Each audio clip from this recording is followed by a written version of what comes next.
Boa tarde.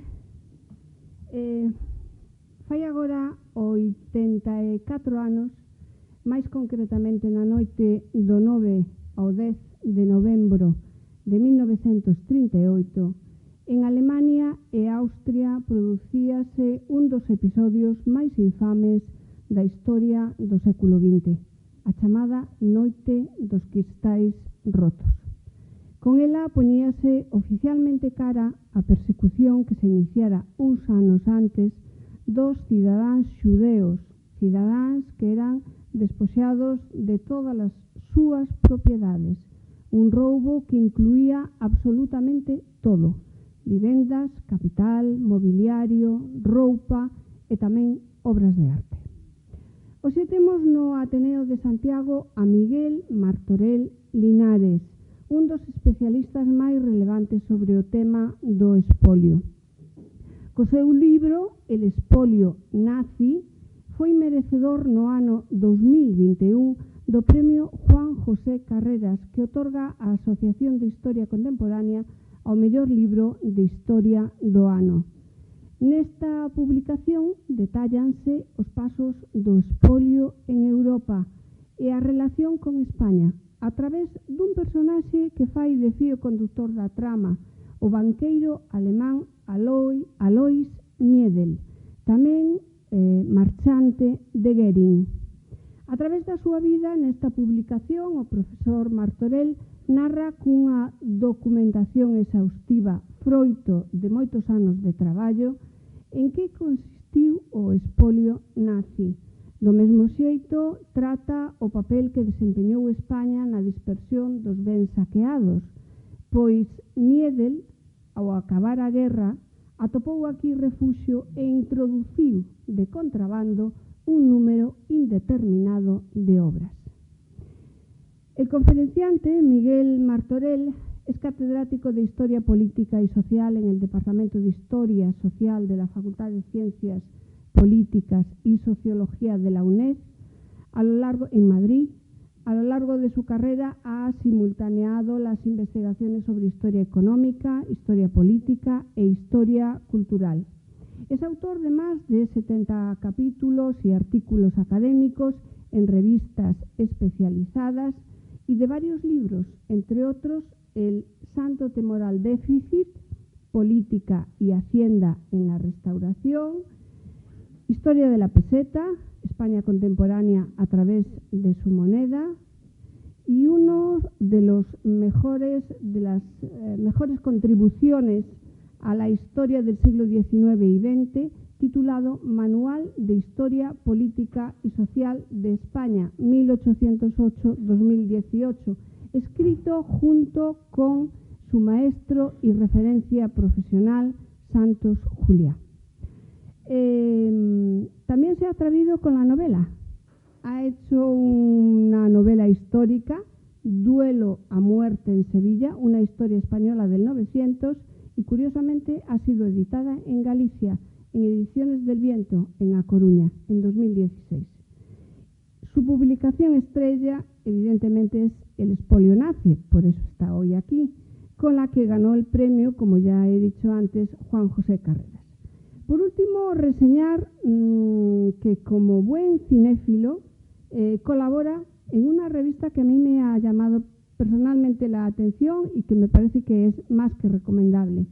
Es la digital Insertos, en la que bajo el pretexto del comentario de una película aprovecha para darnos alguna que otra lección de historia. Bueno, les dejo con él y luego en el debate hablamos. Bienvenido al Ateneo.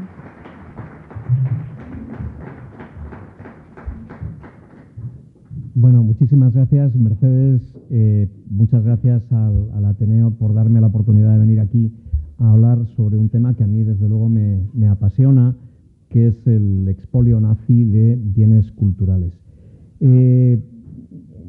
Verán que la conferencia se llama Expolio nazi, causas, desarrollo y consecuencias. Mi idea es exponer primero una visión general de qué fue el expolio, cuáles son las razones, los motivos que llevan a los nazis a requisar y a rapiñar el patrimonio cultural europeo, qué tipo de objetos eran los que les gustaba coleccionar a los nazis, y luego voy a entrar en tres tipologías del expolio. Voy a ver qué ocurrió con el expolio a las comunidades judías europeas, qué ocurrió con el expolio en Europa del Este y qué ocurrió con el expolio en Europa Occidental, para acabar después con una revisión, un repaso general y algunos apuntes sobre lo que ha ocurrido desde la Segunda Guerra Mundial hasta nuestros días en un problema que, bueno, que estarán viendo que está todos los días en la prensa, que es el tema de la reclamación de obras de arte. Bueno, para empezar, a ver, esto no, es mejor a mano. ¿A qué llamamos expolio? ¿A qué llamamos el expolio nazi? El expolio es el conjunto de operaciones de saqueo que tienen lugar entre 1933 y 1945 y que provocaron el mayor trasvase de propiedad y desplazamiento de bienes culturales en la Europa contemporánea. En la historia contemporánea de Europa ha habido otros casos de expolio, pues, por ejemplo, el de las guerras napoleónicas, ¿no? Pero comparativamente en volumen y en las implicaciones que tiene el expolio nazi es mucho más grande, es más sistemático y es de un volumen mucho mayor. En lo que respecta a esta condición de saqueo o de pillaje, el expolio consistió en dos tipos de acciones.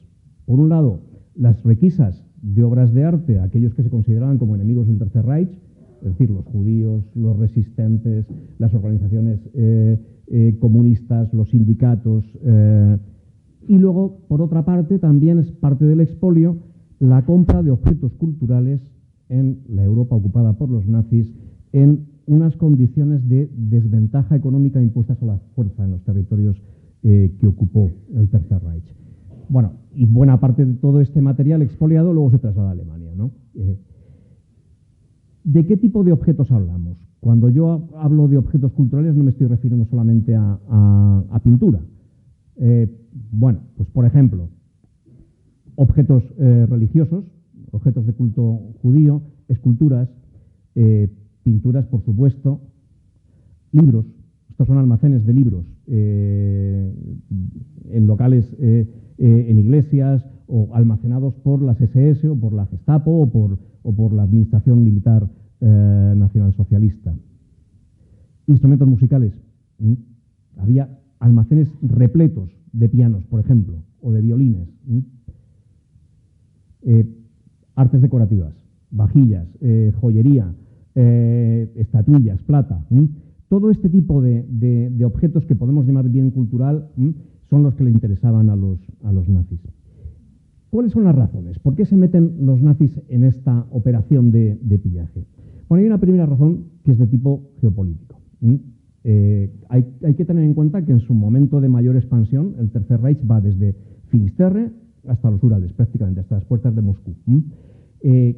Los nazis lo que quieren es que esa gran potencia política en Europa además sea la gran potencia cultural europea. Y entonces lo que hacen es dedicarse a recopilar obras de arte y objetos culturales de forma masiva. Eso por un lado. Luego hay... ¿se está viendo la imagen o no? Ah, vale. Es que creí que solamente se me estaba viendo en pantalla, perdón. Bueno, pues hay una cuestión geopolítica. Luego hay otra cosa que es muy interesante. ¿Quiénes son los dirigentes del Tercer Reich? Pues son gentes de clase media, muchos de clase media provincial. Hitler, por ejemplo, es el hijo de un agente de aduanas, ¿no? O Himmler es un perito agrícola. Von Ribbentrop, el ministro de Asuntos Exteriores, es un comerciante de vinos, ¿no? Es gente que procede de clase media que de repente se ve impulsada a las cotas más altas del poder. Y para ellos coleccionar arte es una forma de distinción, es una especie de legitimación cultural. Son la nueva élite alemana y poseen grandes colecciones de arte. Pues Hitler, por ejemplo, pues se va a convertir o va a tener la obsesión de convertirse en el principal mecenas artístico alemán. Goering se veía a sí mismo como una especie de príncipe del Renacimiento. Goebbels, por ejemplo, es el gran mecenas de la nueva creación cultural nacionalsocialista. Himmler se especializa en la arqueología. Es decir, hay una cuestión de distinción, de convertirse en élite, no solamente política, sino también en una cuestión de estatus, ¿no? No solamente la nueva élite política, es que también, por ejemplo, los empresarios que ascienden al calor del nazismo, la gente de la administración, los grandes funcionarios de la administración, los militares, se van a dedicar a coleccionar obras de arte. Esto, por ejemplo, es parte de un informe aliado de un museo de 1947 que dice que los propietarios de los castillos y de las casas de campo que habían promocionado, que habían ascendido socialmente, se dedican a comprar obras de arte a lo bestia y sin importarles exactamente cuál fuera la calidad de lo que compraran. Copias de Leonardo, copias de Rafael, copias de Veronés, copias de Rubens, pintura religiosa, en fin, les daba exactamente igual. La sensación era que la gente fuera a sus casas y vieran que tenían grandes colecciones de pintura, ¿no? Regalos, por ejemplo. El arte se va a convertir en un elemento para regalar entre las élites políticas nazis. Esto que vemos a la izquierda, esto son parte de los objetos que Hitler recibe en su 50 cumpleaños. Y en la otra imagen vemos a Himmler regalándole a Hitler un cuadro. Los cuadros se van a convertir en un elemento de distinción, entonces regalar pintura es parte de las relaciones políticas y de clientelismo entre las distintos jerarcas nazis. Y luego hay una última razón que no debemos dejar de tener en cuenta. En tiempo de guerra, las monedas dejan de ser un valor seguro.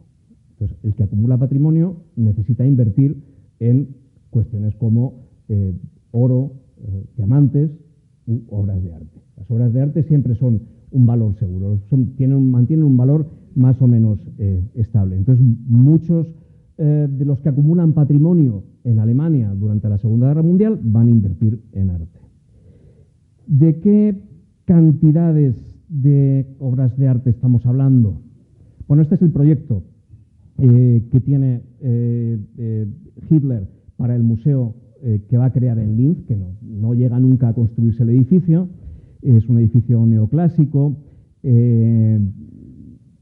Hitler quería él pensaba que iba a ser su gran legado para el pueblo alemán, construir el mayor museo de pintura y de obras de arte de Europa.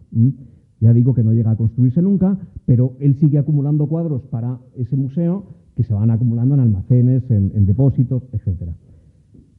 Esta es la casa de campo de Goering en Carinthal. Aquí se ve también en los pasillos pues tapices, cuadros, esculturas, una especie o bien de baptisterio o un enterramiento de mármol. Esto es la sala de reuniones del Palacio de Goering, de la casa de campo de Goering. A la derecha se ven pues figurillas, porcelanas, en fin, cualquier cosa que pudiera enriquecer, ¿no?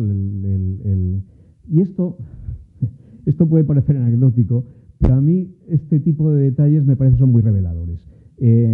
En el ala alta del palacio de la casa de campo de Carinthal, es decir, en esto mismo, pero en la máxima altura, Goering tenía un tren eléctrico gigante, que además le encantaba. Esto es para que se vea la megalomanía del personaje, ¿no? Aquí incluso se ven asientos. Invitaba a la gente y les sentaba y les daba sesiones del tren eléctrico, que nos puede parecer una nimiedad, pero eso demuestra hasta qué punto esta gente de alguna manera había perdido el norte en esta cosa megalómana, ¿no? ¿Qué tipo de cosas coleccionan? ¿Qué es lo que les interesa? Bueno, en parte lo hemos visto, ¿no? Sobre todo pinturas de viejos maestros. Tablas flamencas, pintura de escuela española, escuela holandesa del siglo XVII, cuadros del Renacimiento alemán, Renacimiento italiano. A Goering además le va a interesar el rococó francés. Es una cosa un poco especial que a Hitler, sin embargo, no le gusta. Sin embargo, Hitler, por ejemplo, va a coleccionar muchos paisajes del siglo XIX, sobre todo paisajes alemanes, que eso a Goering le interesa menos. Pero bueno, ese es más o menos el panorama de lo que ellos coleccionan. ¿Cómo se lleva a cabo el expolio? Tanto Hitler como Goering van a contar con dos maquinarias administrativas piramidales que se van a desplegar por toda Europa.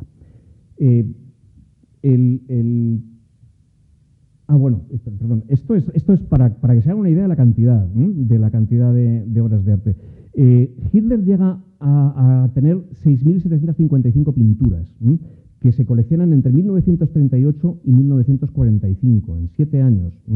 6.700 pinturas en 7 años. El Museo del Prado en 200 años ha llegado a juntar 8.000 pinturas. Es decir, lo que el Prado hace en 200 años, Hitler casi lo hace en 8, para que se hagan una idea de la voracidad y de la rapacidad de esta gente.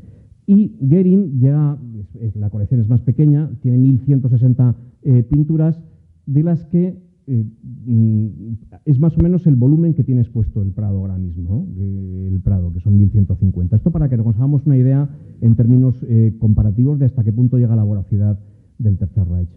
Decía antes que el modo de llevar a cabo el expolio, en realidad lo que tienen son grandes maquinarias administrativas, son pirámides. En el caso de Hitler, Hitler elige a 2 directores de museo, que son estos dos, Hans Posse y Hermann Bosch. Goering elige a un galerista, que es Walter Andreas Hofer, y estos a su vez tienen todo un equipo de especialistas en historia del arte. Nunca una guerra ha movilizado tantos especialistas en historia del arte como la Segunda Guerra Mundial. Historiadores del arte, directores de museos, galeristas, tasadores, restauradores. Piensen que para tener una colección de 6.000 pinturas hace falta tener un gran equipo, ¿no? Y luego, estos equipos administrativos tienen delegados en cada uno de los territorios ocupados, que a su vez cuenta con decenas o centenares de galeristas sobre el terreno, de gente que está inspeccionando sobre el terreno para ver qué es lo que hay, qué es lo que se puede requisar, qué hay en el mercado, etcétera. De modo que al final, cuando uno ve las listas de los aliados, cuando los aliados consiguen reconstruir cómo se ha llevado a cabo el expolio, y uno ve las grandes listas, pues salen miles de personas implicadas de un modo u otro en la rapiña de obras de arte. ¿Cuál es no solamente van a tener a su disposición estas maquinarias, sino que además van a contar con el apoyo de la Administración de Ocupación. Este es el caso, esta pareja, Seyss-Inquart y Cajetan Mühlmann. Estos organizan primero el expolio en Austria en 1938, donde Seyss-Inquart es el canciller durante un tiempo. Luego les trasladan a los dos a Polonia, montan las bases del expolio en Polonia en el año 39, y luego les trasladan a los Países Bajos y montan las bases del expolio, de cómo se va a ser el expolio en los Países Bajos. También cuentan con organizaciones de la administración, como por ejemplo el batallón de Rosenberg, que se especializa, por ejemplo, en la captura de objetos de arte religiosos judíos o de libros relacionados con lo que se consideran como los enemigos del Reich, es decir, archivos de sindicatos, libros sobre el movimiento obrero, etcétera. Bueno, ¿cuál es la cantidad de patrimonio que consiguen mover estos expoliadores? Es muy difícil hacer un cálculo global. En Francia, por ejemplo, de Francia salen 100.000 objetos, unos 100.000 objetos culturales. De Bélgica, unos 30.000. Y digo unos porque entre patrimonio privado y patrimonio público es muy difícil hacer un cálculo completo. De los Países Bajos, 30.000. De Bélgica, 20.000.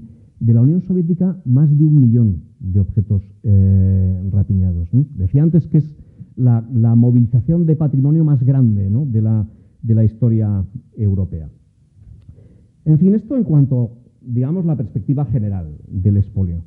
Y ahora voy a entrar ya en el detalle de qué ocurre con el expolio y la destrucción del patrimonio cultural judío.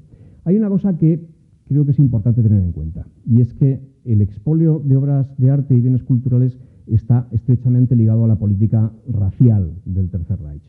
Y, en concreto, en el caso de las comunidades judías, hay un vínculo muy directo entre el expolio y el Holocausto.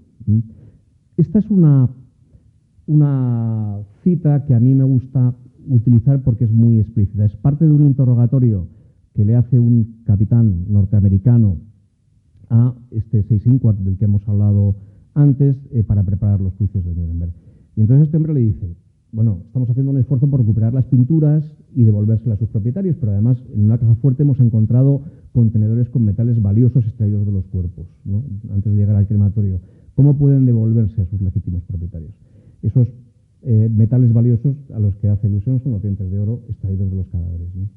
Es una frase muy cruda, pero refleja esa idea que a mí creo que es importante que tengamos clara, que el expolio de obras de arte está directamente vinculado con el Holocausto.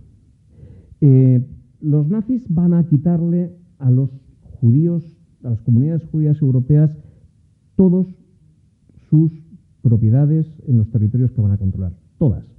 Es un expolio que al principio es esporádico en Alemania, entre el 33, que llegan los nazis al poder, y el 38, que a partir del año 38, con la Noche de los Cristales Rotos, que se ha celebrado el aniversario ahora, en 9 días de noviembre del año 38, empieza a convertirse en un expolio sistemático.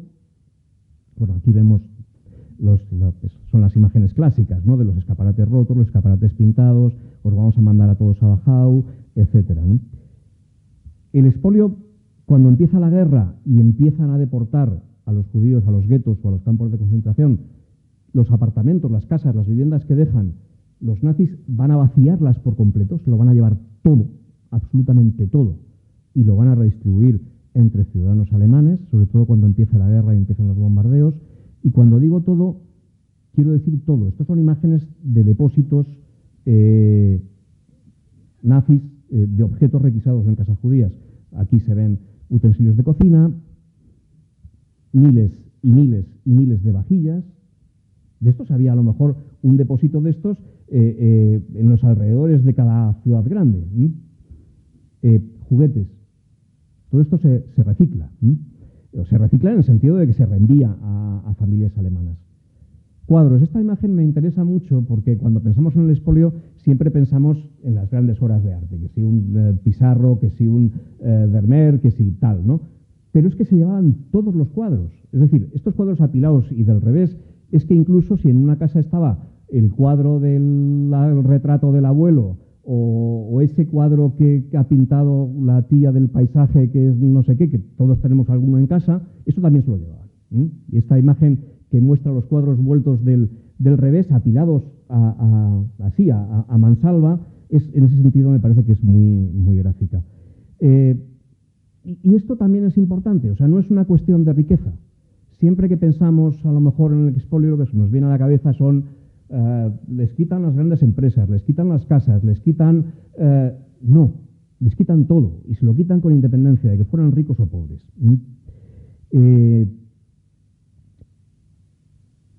Entonces, el expolio de obras de arte hay que entenderlo en este contexto. Es decir, como se llevan todo lo que poseen, también se llevan las obras de arte valiosas. Es decir, forma parte de un expolio general de todos los bienes que poseían los judíos, las comunidades judías europeas. La última fase del pillaje, la más terrible, es la que tiene lugar en los campos de exterminio.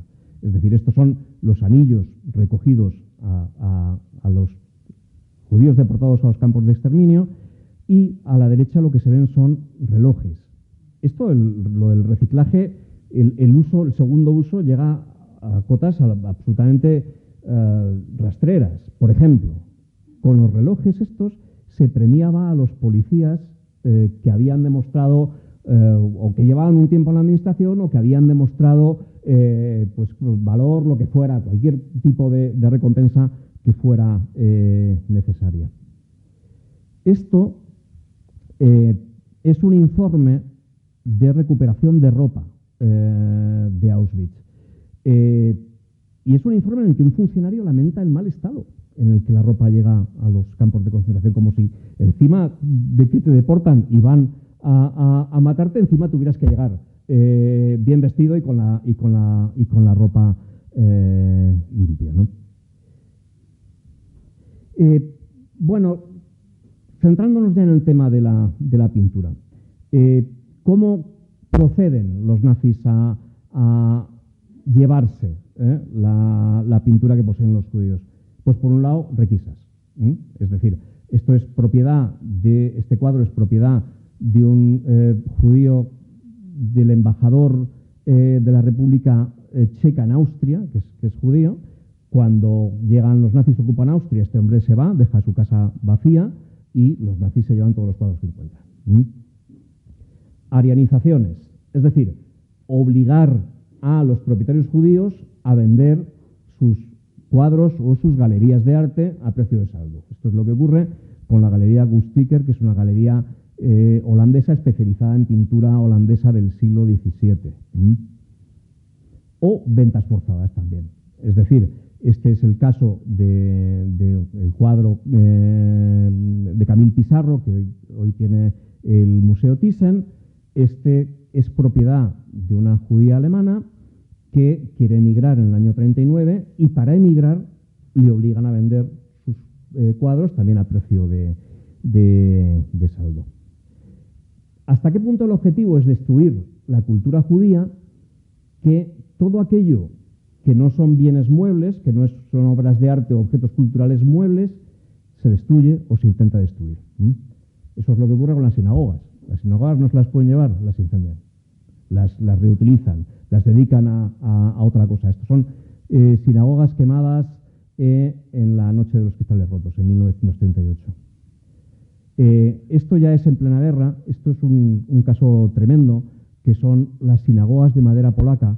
Era un modelo de construcción único, de que prácticamente ya no queda nada, no queda ninguna.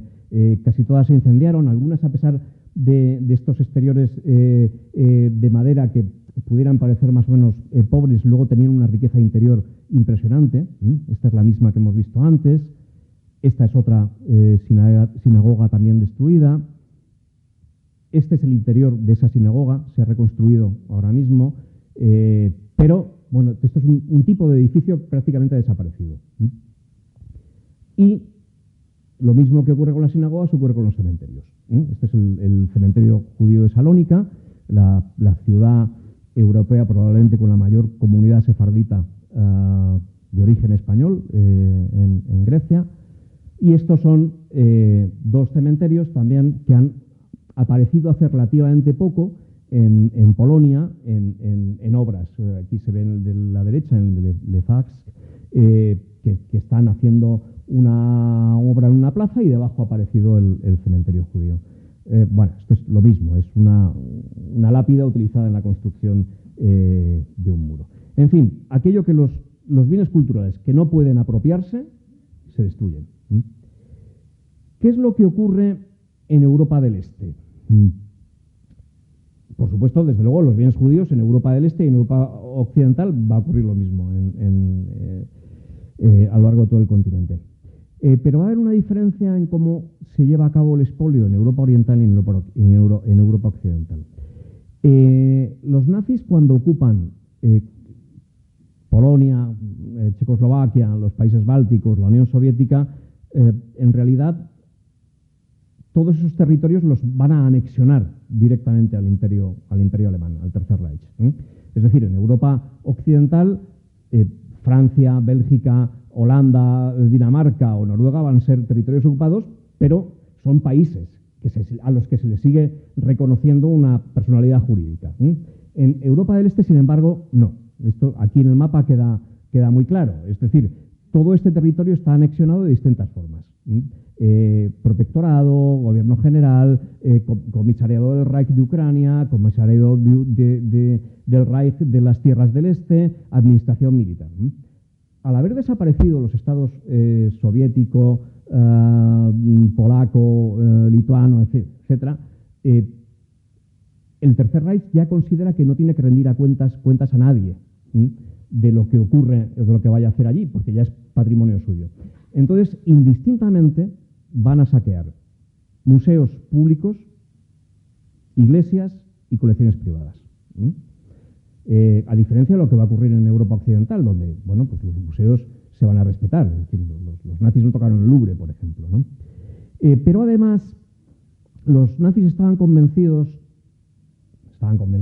querían convencerse de que los eslavos eran una raza inferior que no tenía derecho a la cultura, de que su función en la nueva organización europea era ser esclavos, ser mano de obra barata para el Tercer Reich, y una raza que no tiene derecho ni capacidad para la cultura, en la visión nacionalsocialista, pues tampoco tenía que tener derecho, pues por ejemplo, pues a la formación intelectual, ¿no? Los nazis van a cerrar todas las iglesias, las universidades, los periódicos, las escuelas, los seminarios, van a desmantelar el sistema educativo, todos los sistemas educativos. Hans Frank va a decir que Polonia, por ejemplo, se va a convertir en un erial intelectual. E incluso van a asesinar a las élites políticas y culturales eslavas. Es decir, va a haber matanzas de profesores, de líderes espirituales, de artistas, de oficiales del ejército. Algo que, por otra parte, también van a hacer los soviéticos después del reparto de Polonia. La idea es destruir por completo la identidad cultural eslava. Es decir, si tú vas a convertir en esclavos a los rusos o a los polacos o a los checos, no puedes permitir que tengan una identidad propia. Entonces, ¿qué es lo que hacen los nazis?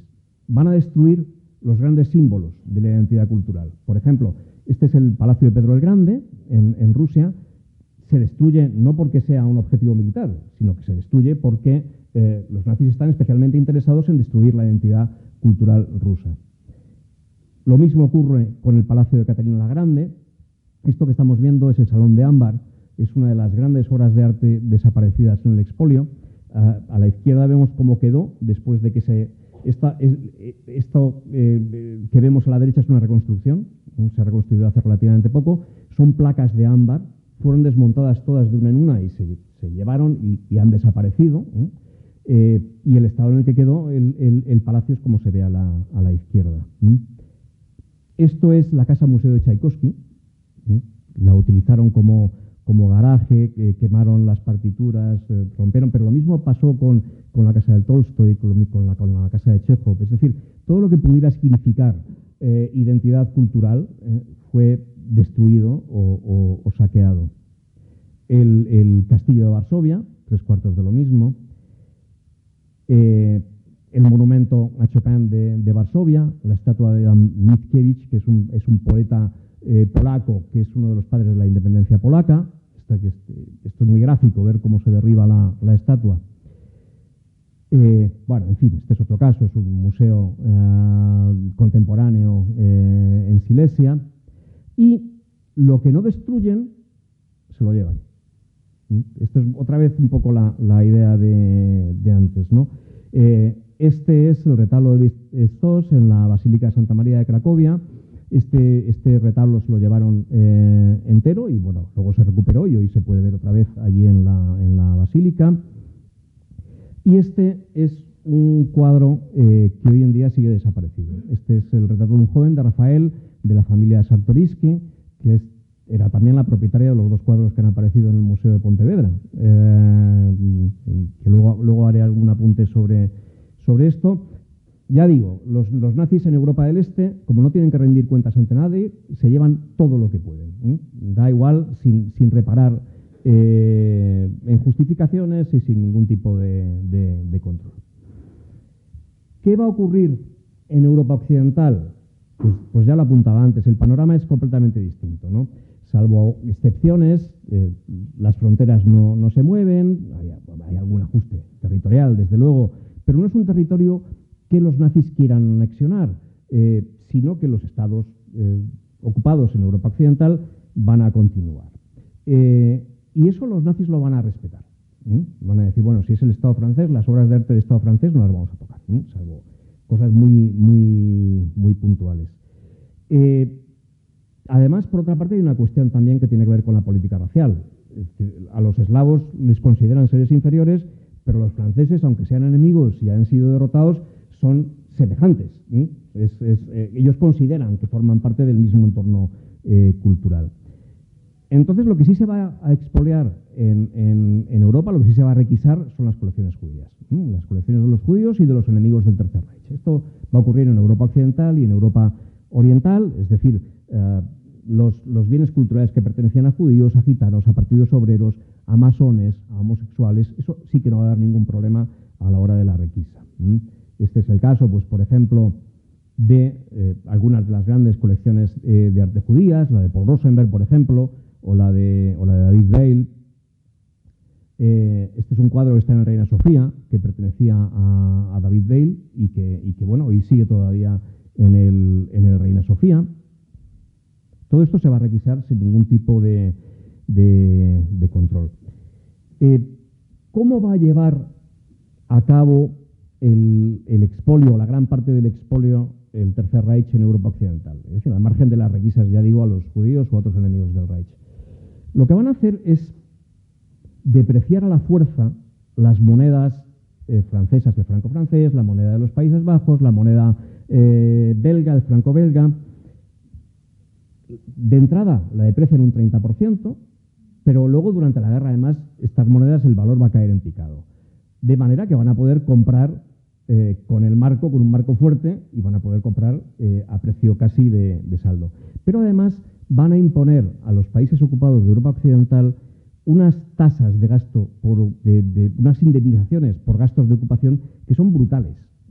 A Francia, por ejemplo, le obligan a pagar 400 millones de francos al día, 400 millones de francos, entre 1944 y 1940 y 1944. Al final los franceses llegan a pagar 631 mil millones de francos a los alemanes. Lo mismo pasa en Bélgica, lo mismo ocurre con los Países Bajos. Entonces, los alemanes van a recibir dinero francés, dinero belga y dinero holandés, y con ese dinero van a poder comprar en Francia, en Bélgica y en Holanda en unas condiciones absolutamente miserables, porque las monedas encima se han devaluado. Entonces, en este contexto, en esta situación de ventaja, los alemanes van a comprar de todo, no solamente obras de arte, es que van a comprar todo el material que necesitan para sostener el esfuerzo de guerra. Van a comprar materias primas, van a comprar comida, van a comprar vestidos, van a comprar los textiles que necesita el ejército, etcétera, etcétera, etcétera. Bueno, estas son las colecciones de pintura judías en el Museo del Jeu de Paume. Este es un discurso de Goering en 1942 que creo que expresa muy bien la idea del pillaje en esta fase de la guerra. Él lo que dice es que, bueno, pues que en otros tiempos existía el pillaje, es decir, que uno llegaba y saqueaba, etcétera, pero que bueno, pues que ahora las cosas se hacen de una manera más humana, pero que él sigue creyendo en el derecho del invasor a saquear, y que lo que va a hacer, en vez de requisar a lo bestia, es enviar a compradores. Él dice literalmente: hace falta que os transforméis en perros de presa, que estéis al acecho de todo lo que pueda ser útil al pueblo alemán. Bueno, prácticamente casi van a vaciar Francia de alimentos, por ejemplo. En Francia se produce una hambruna brutal por la rapiña nacionalsocialista. Y en este contexto es en el que van a empezar a comprar también obras de arte. Van a comprar, pero cantidades ingentes de obras de arte. Esto, por ejemplo, es para tener una idea muy gráfica, ¿no?, de hasta qué punto llega esto. Esto es una reflexión del alcalde de Frankfurt en 1941. Dice: bueno, yo es que fui a Francia y a Bélgica y oí decir que la gente iba en manadas y compraban todo lo que pudieran comprar. Dice: lo que es barato por los marchantes es bueno para la administración de la ciudad. Por eso también hemos ido a por esos tesoros. Otras ciudades están comprando todo lo que pueden. Es decir, es la sensación de que ya no solamente, antes hablaba de los jerarcas que se beneficiaban del expolio, ya no solamente eso, es que los alemanes del común, los alcaldes de las ciudades, los directores de museos, ven la oportunidad de oro para hacerse con un patrimonio cultural en toda Europa. esto lo dice el alcalde de Frankfurt, pero esto es un informe de uno de los Monuments Men, uno de los expertos en arte aliados que van a investigar el patrimonio, ¿no? Dice, los compradores alemanes llegaron a París por centenares. No había quien los detuviera. Tenían una ventaja de 20 sobre 1 sobre el franco y la certeza de que no importaba lo que pagaran en Francia porque además podían obtener un beneficio del 100% en casa. Es decir, compraban a precio de saldo, revendían en Alemania. Bueno, es otra forma de saquear. Esto 3/4 de lo mismo. Es un informe del mismo militar norteamericano sobre los Países Bajos. Los Países Bajos sufrieron el éxodo casi completo de las obras de arte propiedad de particulares debido al ejército de compradores alemanes.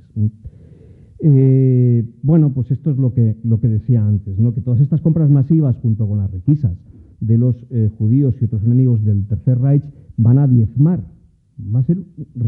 realmente van a diezmar los patrimonios culturales de los países ocupados en Europa occidental. De Francia decía que se van a llevar 100.000 objetos, de Holanda 30.000 y de Bélgica unos 20.000.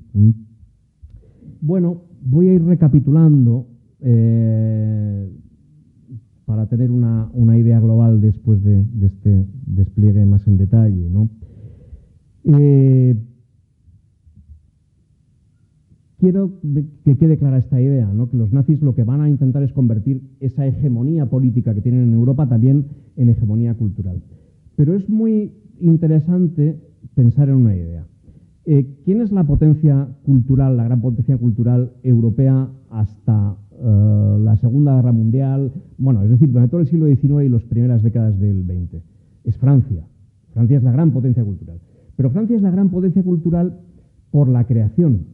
Es decir, todas las vanguardias van a surgir, o casi todas las vanguardias van a surgir en Francia. Sin embargo, los nazis han, voy a decir literalmente, han capado la creación artística. La censura que imponen en Alemania es tal que la creación nueva artística en el Tercer Reich es penosa. No hay nada, prácticamente nada o casi nada que se haga de calidad. ¿Cómo van a convertirse los alemanes, ya que no pueden hacerlo por medio de la creación, en la gran potencia cultural? Por la rapiña, por la requisa. Es decir, no pueden crear, pero pueden rapiñar, pueden llevarse a Alemania lo mejor, lo más granado del patrimonio cultural europeo. Bueno, quiero insistir otra vez que es el mayor trasvase de propiedad de obras de arte en la Europa contemporánea. En el vínculo entre los criterios raciales y el expolio. En el caso de los judíos, el expolio se enmarca en ese conjunto de medidas que decía dirigidas a su exterminio, ¿no? A borrar todo el vestigio de su existencia, ¿no? Y esto es importante tener en cuenta que el expolio de bienes culturales muebles va parejo a la destrucción de bienes culturales inmuebles. En el caso de los eslavos, el expolio se enmarca también en un contexto general de medidas destinadas a someterlos, a esclavizarlos, a convertirlos en mano de obra no cualificada, en una política que prácticamente es colonial. Los nazis van a tratar a Europa del Este como si fueran sus colonias, en todos los sentidos. Y en Europa occidental el expolio se enmarca en el conjunto de políticas dirigidas a saquear por completo las economías de los países ocupados.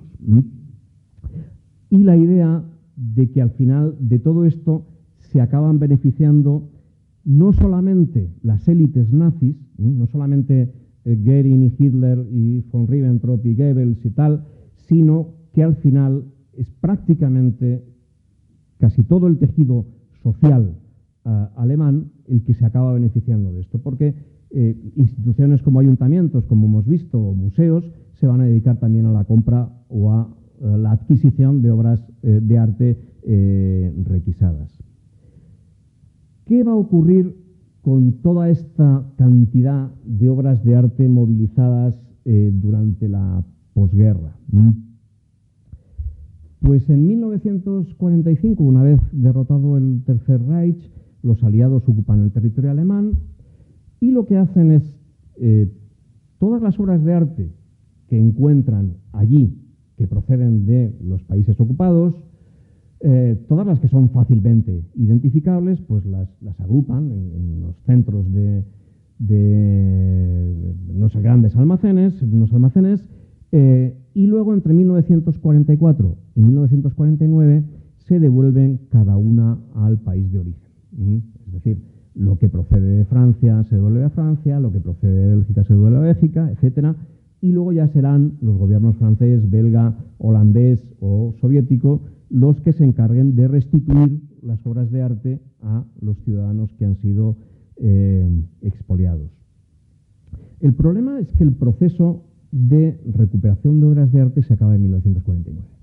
Es decir, cuando empieza la Guerra Fría y cuando se crea la República Federal Alemana, los aliados dejan todo el asunto de la política cultural en manos de los alemanes. Ya han cambiado por completo las tornas en Europa, ya el enemigo ya no son los nazis, ya no es Alemania, ya el enemigo es la Unión Soviética, hay que olvidar el pasado, en fin, todo este tipo de políticas que siguen a los grandes traumas, ¿no? Los grandes procesos traumáticos. Y el problema es que cuando los aliados dejan de recuperar obras de arte, hay como entre el 30 y el 40% del patrimonio expoliado que no aparece, que no ha aparecido. Por ejemplo, a Francia, pues de los 100.000 objetos que se habían llevado los nazis, se le devuelven 60.000. De los 30.000 que se habían llevado los nazis de Holanda, pues se les devuelven 20.000. Pero hay eso, en torno a un 30, a un 40% que no aparece. Y sobre todo también, eso es muy importante, los aliados prácticamente no investigan casi nada de lo que ha ocurrido antes de la guerra. Y lo cierto es que los nazis llevan expoliando obras de arte a los judíos y a los enemigos del Reich desde 1933. Es decir, entre el 33 y el 39, prácticamente de lo que ocurre en Alemania, en la Austria ocupada o en la Bohemia ocupada, prácticamente no se investiga nada. Entonces, ¿qué ocurre con este 30 o 40% del patrimonio expoliado? Bueno, pues es probable que una parte desapareciera durante la guerra. Es decir, los bombardeos sistemáticos de los aliados sobre Alemania fueron brutales. Hubo ciudades que quedaron como Dresde, que quedaron como la palma de la mano. Pues es probable que parte de ese patrimonio se destruyera. Aunque también es cierto que los alemanes tendieron a poner bajo lugar seguro las obras de arte cuando empezaron los bombardeos masivos. Lo que ha ocurrido es que buena parte de ese patrimonio siguió, digamos, en el mercado clandestino.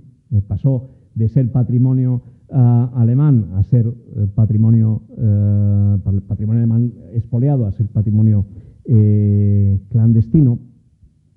Y el problema más serio que se nos presenta ahora mismo en estos días es que desde que los aliados terminan con la investigación sobre arte expoliado en el año 49 hasta finales del siglo XX, hasta el año 1998, no hay prácticamente ningún control sobre el mercado del arte. Es decir, esas obras, ese 30 o 40% del patrimonio expoliado, en la segunda mitad del siglo XX se distribuye por todo el mundo. Pero se distribuye por todo el mundo. Es decir, literalmente están apareciendo obras procedentes del expolio en museos australianos, en museos de Asia, en museos de América, en museos europeos, incluso, esto puede parecer hasta paradójico, pero incluso un museo de Tel Aviv comprobó hace poco que poseía una obra de arte expoliada a una familia judía durante el Tercer Reich. Por supuesto, la devolvió, ¿no? Pero, es decir, el mercado ha blanqueado muchas de estas obras de arte. Digo que esa indiferencia y esa falta de control termina a finales de los 90 porque en 1998 tiene lugar la conferencia de Washington, en la que se proclaman los principios de Washington, que van a suscribir varias decenas de países, entre ellos España, por los que los países que han suscrito estos acuerdos se comprometen a hacer inventario del patrimonio artístico que tienen en las colecciones estatales, a identificar si hay cuadros que proceden del expolio nazi y a tomar las medidas oportunas para restituir estos bienes a los propietarios originales o a sus descendientes. Principios de Washington de 1998 que se van a ratificar en 2007 en la conferencia de Terezín. Es decir, desde 1998 hay un mayor control sobre la procedencia, sobre la proveniencia, que es la palabra que se utiliza en términos artísticos, de las obras de arte.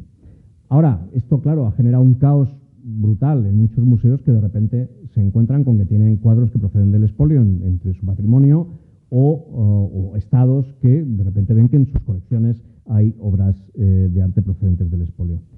¿Cómo nos ha afectado esto a España? Bueno, no voy a entrar porque no puedo eternizarme aquí en el detalle de lo que ocurre en España después de la Guerra Mundial, pero sí quiero acabar con tres ejemplos de tres cuadros que han aparecido relacionados con el expolio, procedentes del expolio nazi, que representan tres actitudes completamente distintas frente al problema. Este es el primero. Este es, aquí me equivoco, he puesto descomposición. En realidad el cuadro se llama La familia en estado de metamorfosis. Es un cuadro de André Masson, lo hemos visto antes, que está en el Reina Sofía, que pertenecía a David Weil, a un coleccionista francés. Esto en los años 90, José Guirao, el que fue después ministro de Cultura, detectó que tenía este cuadro que procedía del expolio y lo que hizo fue ponerse en contacto con la familia y alcanzar un acuerdo. Un acuerdo privado, cuyos términos no conocemos, porque es privado, pero la familia reconoció que la propietaria del cuadro era el museo. Es decir, hubo un diálogo, que es lo que propicia los principios de Washington. Este es el caso contrario, es la resistencia numantina a devolver una obra de arte que está identificada y clasificada como procedente del expolio, que es este cuadro, el Ruiz a Nonogueo, Efecto Lluvia, de Camille Pissarro, que está en el Museo Thyssen. Este cuadro lo contaba antes, la propietaria Lili Kassir fue obligada a venderlo para poder abandonar Alemania, se le pagó una miseria, 900 marcos, en fin, una cosa que además nunca llegó a cobrar. Es decir, está claro que es un cuadro que forma parte del expolio, todo el mundo lo reconoce, pero el tema lleva en los tribunales desde el año 2006. La familia demandando al museo y primero al museo y al gobierno español como titular de la fundación y luego al final solo al museo. Es un pleito, ya digo, que lleva desde 2006 hasta nuestros días, que ha pasado por diferentes instancias judiciales y que ahora el Tribunal Supremo de Estados Unidos ha decidido devolver al punto de origen, que es el estado de Washington, no son los tribunales del estado de California, los tribunales del estado de California. Y bueno, aquí el museo no solamente se ha resistido a devolver el cuadro, sino que además ha utilizado unos tonos y unos modos y unas formas que son, francamente, bueno, pues no voy a cortarme en decir que son deleznables, ¿no? Con unas explicaciones sobre una familia que viene aquí, en fin, poco más o menos que a robarnos nuestro patrimonio, que no son ellos, que ya son los nietos, que en fin, que, bueno, una actitud que me parece que no corresponde con un museo nacional, vamos, ni con un país que además ha suscrito dos acuerdos que defienden la negociación con los supervivientes o sus descendientes.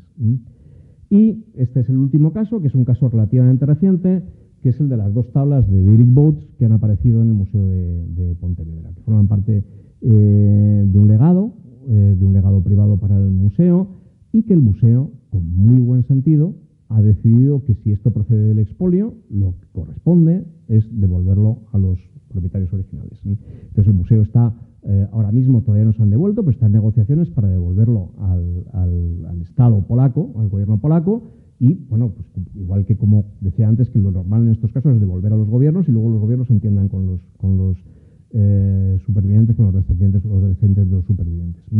Es decir, son tres actitudes completamente distintas frente al expolio, pero esto que ha pasado en España básicamente es lo que está ocurriendo en todo el planeta. Es decir, hay museos que se prestan al diálogo, hay museos que se cierran en banda, en fin, es un conflicto muy serio, porque bueno, uno también puede llegar a entender que a los museos les cueste desprenderse de patrimonio cultural valioso, pero yo creo que estamos hablando de la gran infamia del siglo XX y que esto no se puede tratar como cualquier otra pieza del museo. E incluso vamos a suponer que al final, en el caso del Thyssen, ganara el juicio y ganara lo que correspondería por lo menos es explicar de dónde viene esa obra de arte. ¿Qué significa esa obra de arte? ¿Cuál es el sufrimiento que hay detrás de esa obra de arte? Y bueno, yo ya no les voy a dar más la lata. Gracias por estar atendiendo.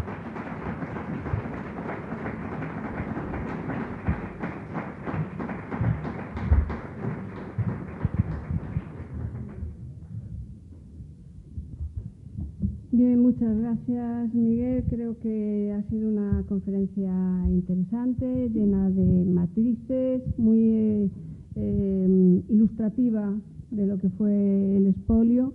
Lástima que el tiempo no dé para más, porque a mí el personaje ese de Alois Miedel me tiene muy atrapada, pero en fin, en otra ocasión será. Abrimos el debate y cuando quieran. Sí.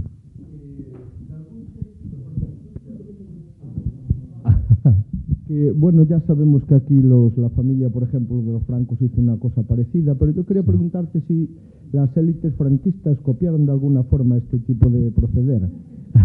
¿O no? Sí. Vamos a ver, no.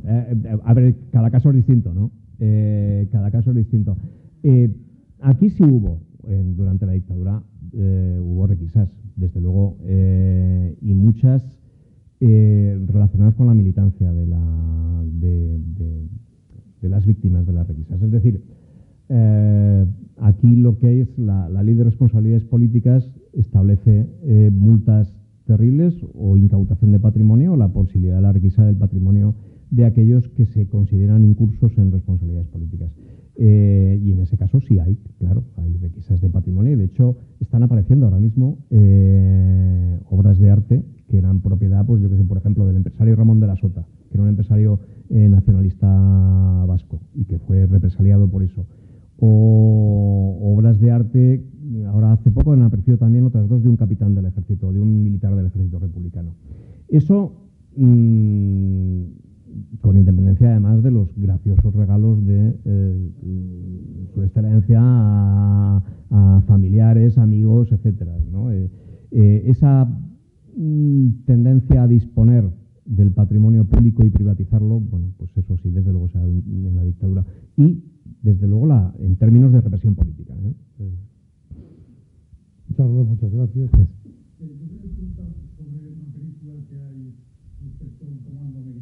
Sí. Se recupera, ¿hasta qué punto esa película es ficción o es? ¿Hasta qué punto esa película es ficción o forma parte de la realidad que expone la misma? Sí, la película es la de Monuments Men de George Clooney y es una película absolutamente, está basada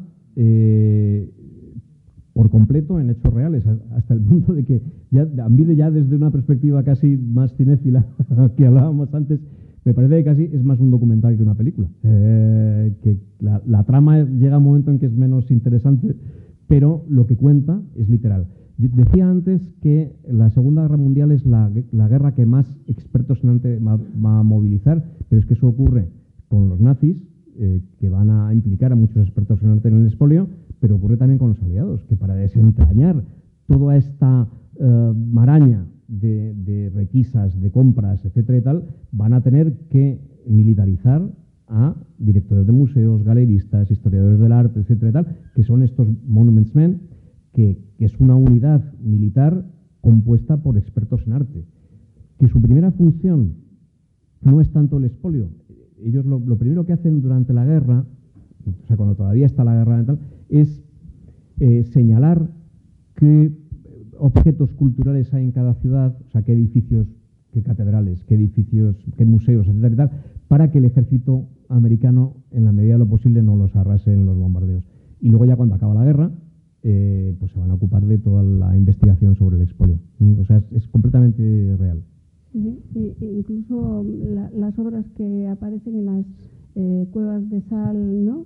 Sí. Que aparecen en la película, eso es real. Sí. Las escondieron allí. Efectivamente, es claro, esto lo he dicho antes en un momento así muy de pasada, pero claro, los nazis cuando empiezan los bombardeos sistemáticos de Alemania lo que hacen es esconder el patrimonio cultural, no solamente el requisado, sino también el de los museos alemanes.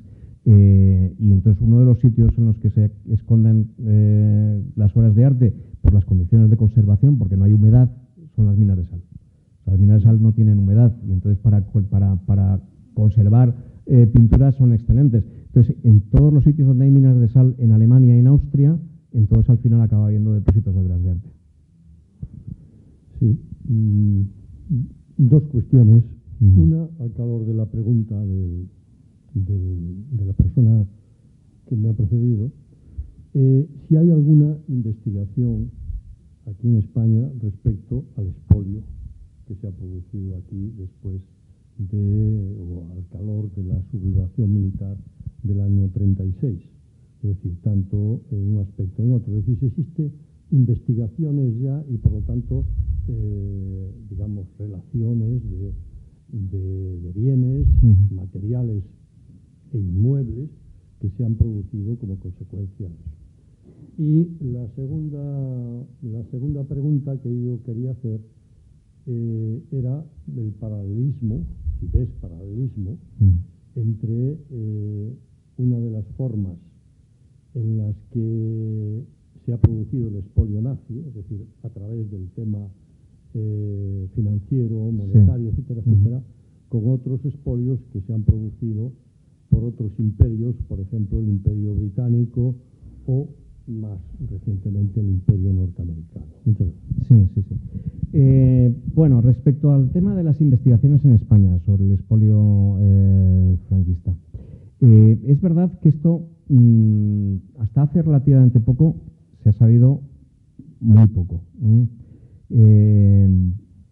pero porque también se ha sabido poco sobre los otros modos de represión del franquismo, es decir, no solamente el encarcelamiento, sino también, por ejemplo, las multas, todo lo que supone la represión económica. De bienes inmuebles, no sé si recuerdan que ya hubo en los años 70, 80, ahora mismo no recuerdo la fecha exacta, la restitución de los bienes de los partidos y de la prensa eso ya, desde luego, eso sí tuvo lugar en la transición. Pero las investigaciones sobre requisas de obras de arte están empezando ahora. Hay un profesor de la Universidad Complutense que se llama Arturo Colorado, que ya ha publicado un libro que ahora mismo no recuerdo el título, es arte, más o menos es sobre las requisas de obras de arte que lleva a cabo el Estado franquista. Otra cosa mucho más difícil de identificar son las requisas a pequeña escala, a nivel local. Es decir, si los falangistas de un pueblo se cargaron al maestro y se llevaron todo lo que había en la casa, por ejemplo. Eso es muy difícil, eso es mucho más difícil de identificar. En términos de política estatal, desde luego empieza a haber cosas ya. Ya digo, este libro de Arturo Colorado es muy interesante. Y respecto al expolio colonial, esto es ahora mismo está el tema en pleno debate. Ha habido una polémica hace poco en ABC sobre el tema de la descolonización de los museos. Vamos a ver, yo creo que son dos procesos distintos. Es absolutamente cierto que las grandes potencias coloniales, Francia, Alemania, Gran Bretaña, pero bueno, por ejemplo también Italia. Italia tiene el museo egipcio probablemente más importante de Europa, está en Turín. Pues claro, aprovecharon su fuerza, hicieron prevalecer su poderío para adquirir bienes por robo o por compra a tres perras en todo el planeta. Yo creo que es absolutamente necesario que los museos en ese sentido hagan toda una revisión sobre cómo están contando su propia historia y cómo están exponiendo estas obras de arte. Creo que es necesario explicar cuál es la procedencia de estas obras de arte. Y, bueno, aquí está el problema de las devoluciones y las restituciones. Esto probablemente es bastante más complicado, pero desde luego yo creo que es necesario que haya gestos, por lo menos en este sentido. Macron, que no es precisamente un anarquista, ni un comunista, ni un socialista peligroso, ya ha empezado a devolver obras de arte a los países africanos que formaban parte del imperio colonial francés. Yo creo que por ahí es por donde tienen que ir las cosas, pero sobre todo creo que es importante explicar cuál es la procedencia. Es decir, bueno, esto eran bienes coloniales y fueron arrancados por la fuerza. Es que es parte de nuestra historia, es parte de la historia europea. Vamos a ver, una pregunta. Los nazis consideraban a las vanguardias como un arte enfermo, ¿no? Sí. Salvo el futurismo, a lo mejor. Tal vez el futurismo no. ¿Qué relación tuvieron con las vanguardias? ¿Hubo expolio, destrucción? ¿Qué pasó? Esto es interesantísima esa pregunta. Paradme porque como empiece... Vamos a ver, efectivamente, los nazis hacen propaganda política a través del arte. Entonces, una de las maneras que tienen de hacer propaganda es prohibir todo lo que ellos consideran, toda la creación que consideran degenerada, que básicamente es toda aquella que no representa la realidad tal cual es. Es decir, básicamente es todo lo que no sea naturalista. Hay matices, se podrían aplicar matices, pero todo lo que no sea naturalista. Es decir, el futurismo también. En Italia sí va a haber un vínculo muy fuerte entre futurismo y fascismo, pero en Alemania no, todo el expresionismo. Hay un debate inicial en Alemania sobre si puede haber un expresionismo nacionalsocialista. Es decir, por ejemplo, Goebbels en los primeros años del Tercer Reich, entre el 33 y el 35, defiende que, por ejemplo, Van Gogh es un arte de vanguardia, pero de corriente germana, o Munch, en noruego, o Emil Nolde, por ejemplo. Pero al final esto va a desaparecer. O sea, es decir, se va a imponer la línea clásica, la línea tradicional, la línea que remite al mundo clásico, ¿no? A la pintura tradicional. Sin embargo, los nazis no son tontos. Pueden ser unos hijos de Satanás, pero tontos no son. Ellos van a requisar también patrimonio de arte de vanguardia, arte expresionista, impresionista, posimpresionista, etcétera, etcétera, etcétera, o Picasso, obras de Picasso, las van a comprar porque tienen valor. Porque tienen valor, claro, aunque a ellos no les gusten, para sus museos y para sus colecciones, tienen un valor, y eso es una inversión segura. A veces lo compran o lo requisan para quedárselo, para tenerlo como una inversión, y a veces lo que hacen es que lo utilizan como moneda de cambio. Si le requisan a un coleccionista de arte judío francés 3 cuadros de Picasso, pues ellos los cambian por 5 cuadros de pintura holandesa, por ejemplo. O sea, ellos reconocen el valor que tiene ese arte. Lo que pasa es que no lo coleccionan, no les gusta, no lo exponen. No sé si esto más o menos... Bueno, mientras voy a hacer yo una pregunta, mientras aparece otra persona. Hablabas de la conferencia de Washington del 98 y hablabas también de que el Thyssen no quiere devolver al Camille Pissarro que tiene colgado además en la colección. ¿Sirvió de algo la conferencia de Washington? Porque eso fue firmado por Aznar, después fue confirmado, me parece que por Zapatero, ¿no? Porque en el 2007. Sí. En términos, vamos a ver, la conferencia de Washington en términos generales sí ha sido muy útil. En el caso español no. En términos generales sí, porque ha hecho que muchos países, por ejemplo de Francia, o que los Países Bajos, o que repiensen las colecciones estatales. Es decir, qué es lo que tienen los grandes museos, qué hay en el Louvre, qué hay en el Rijksmuseum de Ámsterdam, por ejemplo, ¿no? Pero en el caso español no. En el caso español, en realidad, bueno, hemos tenido relativamente pocos casos, claro. No es el caso de Holanda, bueno, o de Francia, por ejemplo, que el gobierno francés recupera cerca de 17.000 obras, de las 60.000 obras de arte que recupera, devuelve 43.000, se queda con 17.000, que no aparecen los propietarios, que también es comprensible en un contexto en el que se han exterminado familias enteras, o en el que muchos supervivientes han emigrado fuera de Europa, pues se quedan con 17.000. 15.000 las venden para hacer caja y 2.000 las han seguido teniendo hasta ahora. Bueno, la conferencia de Washington ha servido para que Francia u otros países repiensen qué hacen con sus colecciones. En España no. De hecho, hay el caso de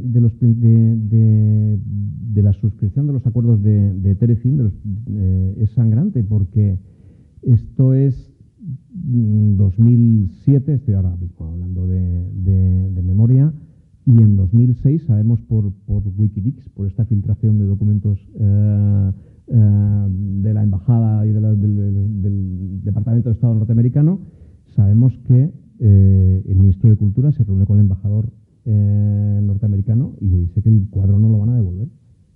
Y al año siguiente firman los principios de Terezín, que es, bueno, postureo. Hablando pronto y claro, ¿no? Es decir, es que está muy bien suscribir acuerdos internacionales bonitos en los que te comprometes a amar a los seres humanos y todas estas cosas, y luego, claro, llevarlo a la práctica es otra cosa.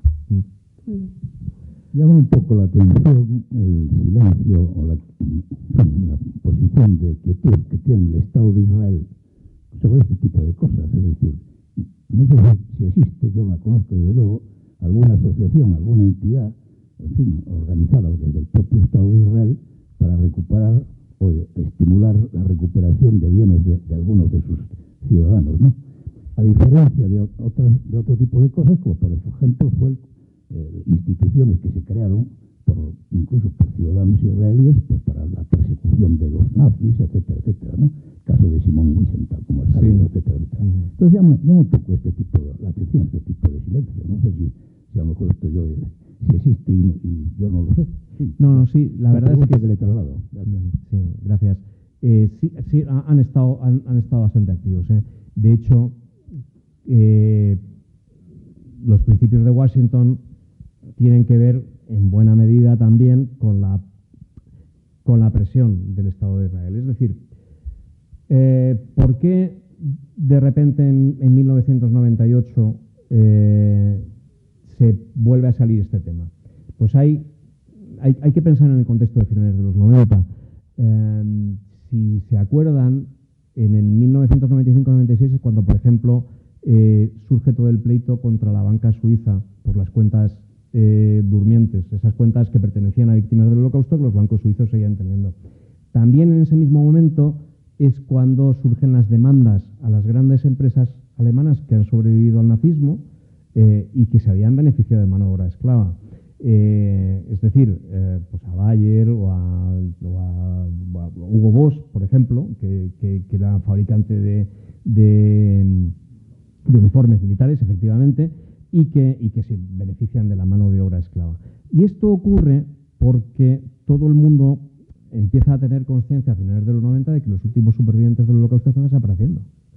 Y esta movilización en varios frentes, que tiene que ver con el arte, que tiene que ver con las cuentas suizas, que tiene que ver con, pues está también en buena parte organizada o se hace bajo presión también del Consejo Mundial Judío, es decir, de organizaciones judías internacionales, que lo que quieren es que antes de que desaparezca la última generación de supervivientes del Holocausto, pues tengan por lo menos, si no una retribución económica, que también, por lo menos una retribución moral.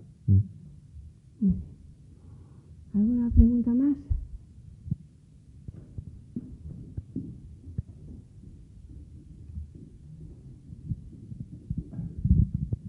Yo quería ir por la parte cinéfila que hablé antes de aquí. Sí. Manolo, hay dos películas por las que pregunto. Una que se llama El último Werner. Sí.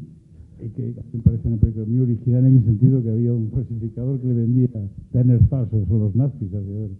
No sé si eso es cierto o no es cierto. Me llamó mucho la atención esa película. Y después por un clásico del cine bélico que es Art de París, donde aquel plan que había de destruir los grandes monumentos del país, entre ellos el Louvre, que no se llevó a cabo. Quería comentar eso. Sí, bueno, lo del último Vermeer, bueno, es absolutamente real. El único problema que tiene esa película es que el que no aparece es Alois Bieder, que es el personaje al que yo investigaba y que es el marchante que le vende a Goering esa falsificación. Pero claro, se lo cuela, es tremendo, ¿no? Sí. Pero la película es real. Este era un pintor que se llamaba Hans van Meegeren, que él consigue convertirse, él hace una cosa genial. Él se inventa una etapa católica de Vermeer, es decir, Vermeer pinta en la Holanda protestante y él se inventa que hubo un Vermeer católico del que solamente hay un número de cuadros limitados y le han ido llegando todos a él a través de no sé qué, etcétera y tal. Y entonces pinta varios cuadros. Uno antes de este se lo cuela al Rijksmuseum, no al Rijksmuseum, no, a otro museo holandés, ahora no recuerdo exactamente cuál, que es la Cena de Maús, no recuerdo, en fin. Pero este hombre lo que hace es una cosa muy peculiar, y es que no imita directamente a Vermeer. Hace una cosa que podría ser Vermeer, y que acaba convenciendo no solamente a los nazis, sino a los críticos, los directores de museos. Los directores de museos antes de la guerra se pelean por los cuadros de este falsificador. O sea, la historia es cierta. Y lo de Art de París también. O sea, que Hitler dio la orden de dinamitar París y al final no llegó a ocurrir, afortunadamente, pues también es cierto. Hay otra película clásica que a mí me gusta mucho sobre el expolio, que es El tren, de John Frankenheimer. Y esa sí que está centrada expresamente en el expolio de obras de arte en París y el último tren que las va a trasladar a Alemania. Muy bien. Bueno, interesantísima exposición sobre el tema. Muy agradecidos. Gracias, Miguel, a vosotros, de verdad. Que vinieras a Santiago. Bueno, te vamos a entregar un librito de una familia que para nosotros tiene mucha relevancia histórica. Camilo Díaz Baliño fue un represaliado, murió en el 36, y Díaz Pardo pues es su hijo y tuvo una trayectoria muy importante vinculada a esta ciudad. Así que bueno, pues nada, muy muchísimas gracias.